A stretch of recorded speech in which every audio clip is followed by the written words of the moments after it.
Hello subscribers, I hope you guys are doing well. The dinosaur toy that's going to be reviewed today is this, the Mattel Jurassic World Dominion Extreme Damage Genyodectes serus.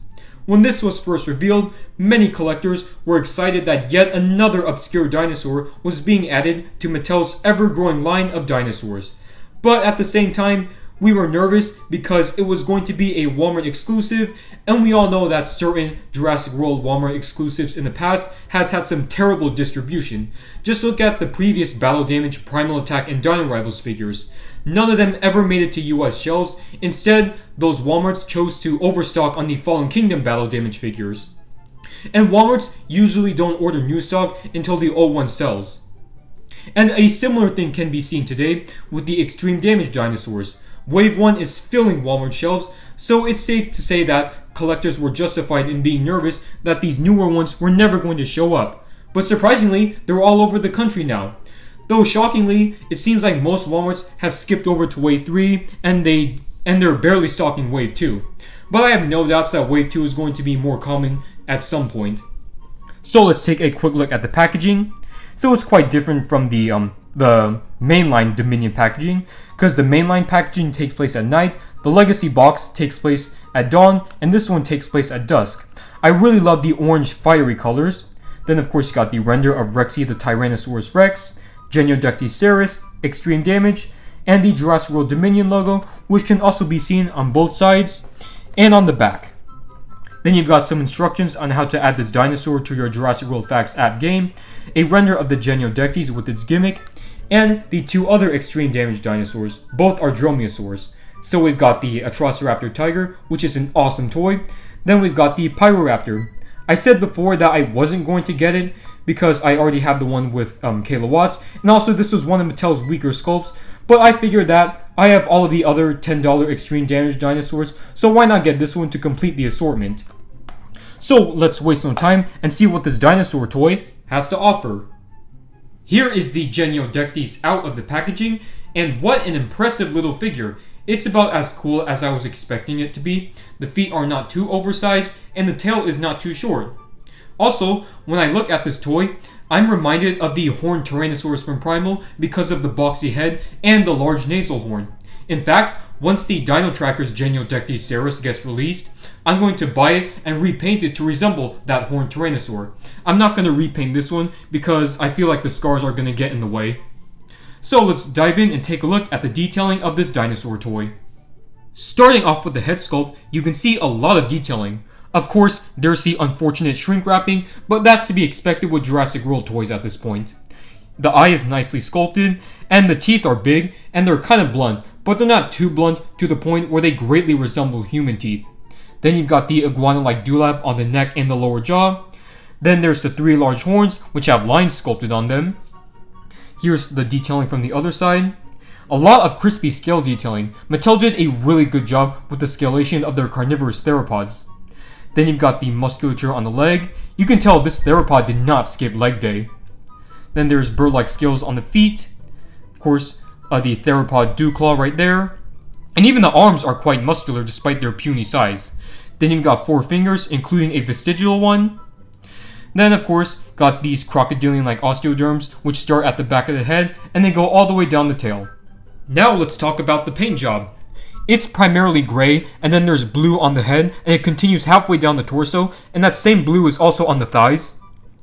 And then the neck and the lower jaw is a creamy beige, and the teeth share that same color. And then the horns, or just the top of the head in general, is a very glossy pink. The interior of the mouth is kind of a reddish pink on the tongue and the jaw muscles, but the interior of the upper jaw is unfortunately not painted. I actually like these choice of colors. It suits the species well, and it would have looked much more stunning had the underbelly and the top colors continued down the figure. But lazy paint apps like this is something to be expected from Mattel. This dinosaur toy boasts 7 points of articulation. The jaw can move, so can the neck, and it's on a ball joint. The tiny arms are also on a ball joint. The legs can move, and they lock into place as always.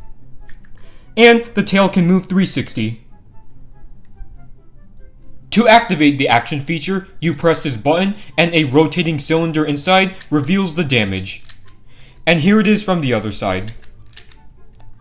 And now let me show the scan code for the Jurassic World Facts app game. Let's do some quick measurements with the flexible ruler. So this dinosaur is about 7.5 inches long. As for height, it's a little over 2.5 inches tall at the hips. So Genyodectes was estimated to be around 20 feet in length, so this figure would fit in the 133 scale range, though it still could fit in the 118 scale as a smaller individual. Starting off with our comparisons, here is the Genyodectes next to the Hammond Collection Ceratosaurus, and you can see how these two animals are related, especially with the osteoderms and the horns. Here are all of the other $10 extreme damage figures that I have. I have to say, all of these are very well done. The standouts for me would have to be the Quilmosaurus, Genyodectes, and Atrociraptor tiger. Let's bring in one more extreme damage dinosaur, the Roaring Allosaurus, a rare instance of a good retool/repaint. And here is the sound-slashing Therizinosaurus. Now here are some of the battle damage figures from Mattel's previous years: the Fallen Kingdom Pachycephalosaurus, the Dino Rivals Plesiosaurus, and the Primal Attack Gasosaurus. It seems like Mattel does a really good job with these $10 Walmart exclusives. The only bad one that I can think of is the Fallen Kingdom Herrerasaurus because of that hideous paint job. Here are the dinosaurs that come with the human figures. And speaking of humans, let's bring in Reign Delacourts.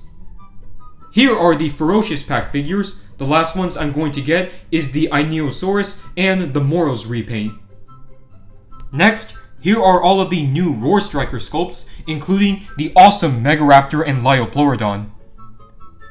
Next up, here are all of the massive action toys: the Quetzalcoatlus, the Yangchuanosaurus, the Ampulosaurus, and the Siamosaurus. Now, here are some Target exclusives, including the Legacy Collection Cosmoceratops, which has a really cool sculpt, but a really ugly paint job. Here is the massive Dreadnoughtus, which makes the Genyodectes look like a blind bag figure. Of course, we gotta bring in the Hammond Collection dinosaurs: the Wave 1 Velociraptor, Baryonyx, and Parasaurolophus, and the Wave 2 Tyrannosaurus, Ceratosaurus, Triceratops, and Gallimimus. It's fall, so that Dilophosaurus should be coming out very soon. And yes, I have seen the Concavinator and Pachycephalosaurus. They both look fantastic. Here is the Collecte Deluxe Sultriovinator, which is an obscure ceratosaur like Genyodectes. Up next, we have the stellar Reborn Tyrannosaurus Rex Kiss.